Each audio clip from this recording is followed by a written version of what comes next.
Karimnagar parliament BJP అభ్యర్థి బండి సంజయ్ ప్రచారంలో దూసుకుపోతున్నారు. ఎన్నికల హడావిడి చివరి దశకు చేరుకున్న నేపథ్యంలో బండి సంజయ్ తన మాటల తూటాలను పెంచారు. అధికార కాంగ్రెస్ పార్టీపై మరియు ముఖ్యమంత్రి రేవంత్ రెడ్డిపై తీవ్ర స్థాయిలో విమర్శించారు. బీఆర్ఎస్ పార్టీ నాయకులపై కూడా బండి సంజయ్ తీవ్ర వ్యాఖ్యలు చేశారు. ఆదివారం ఎన్నికల ప్రచారంలో భాగంగా బండి సంజయ్ కరీంనగర్లోని రాజాశ్రీ గార్డెన్ లో జరిగిన గ్రామీణ ప్రాంత వైద్యుల ఆత్మీయ సమావేశంలో పాల్గొనడం జరిగింది. ఈ సమావేశంలో ఆర్ఎంపీలు, పీఎంపీ వైద్యులంతా నాకు మద్దతు తెలపడం చాలా సంతోషకరమైన విషయం. అభివృద్ధిలో దేశాన్ని పరుగులు పెట్టిస్తున్న ప్రధానమంత్రి నరేంద్ర మోడీ గారికి మా మద్దతంటూ ప్రకటించిన గ్రామీణ వైద్యులందరికీ నా ధన్యవాదాలు.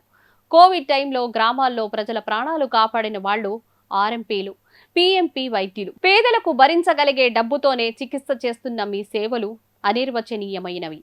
ఆర్ఎంపీలు ఏ సమస్య వచ్చినా అండగా ఉంటూ అన్ని రకాలుగా ఆదుకోవడానికి నేను సిద్ధంగా ఉన్నాను. సమావేశంలో భాగంగా బండి మాట్లాడుతూ పరిపాలనకి పాతర వేసి ప్రజా సొమ్ముతో ఎన్నికల జాతరను ముఖ్యమంత్రి రేవంత్ రెడ్డి నిర్వహిస్తున్నారు. కాంగ్రెస్ నాయకుల ఖాతాలు పరిశీలిస్తే కథలు మొత్తం బయటపడతాయి. ఒక్కొక్క కార్పొరేటర్ అకౌంట్లో 5 లక్షలు డిపాజిట్ చేసిండ్రు. ఈసీ తక్షణమే కాంగ్రెస్ నాయకుల ఖాతాలను పరిశీలించాలి. కాంగ్రెస్ పార్టీ కొండంత హామీలిచ్చి గోరంత చేస్తోంది.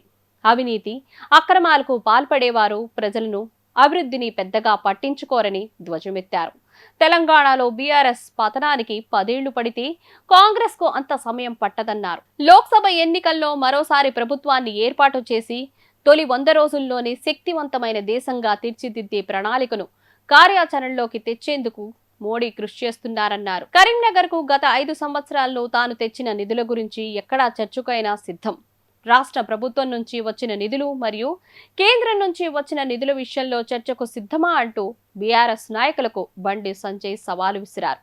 ఈ నియోజకవర్గంలో తనపై పోటీ చేసిన వారి గురించి జనాల్లో కనీసం తెలియని కూడా తెలియదు కనుక వారికి ఓటు వేయడం వృధా అన్నారు. బీజేపీకి ఓటు వేస్తే మోదీ మళ్లీ ప్రధాని అవుతారు. భద్రతా పరంగా, ఇతర విషయాల పరంగా దేశం మరింత స్ట్రాంగ్ అవుతుందన్నారు.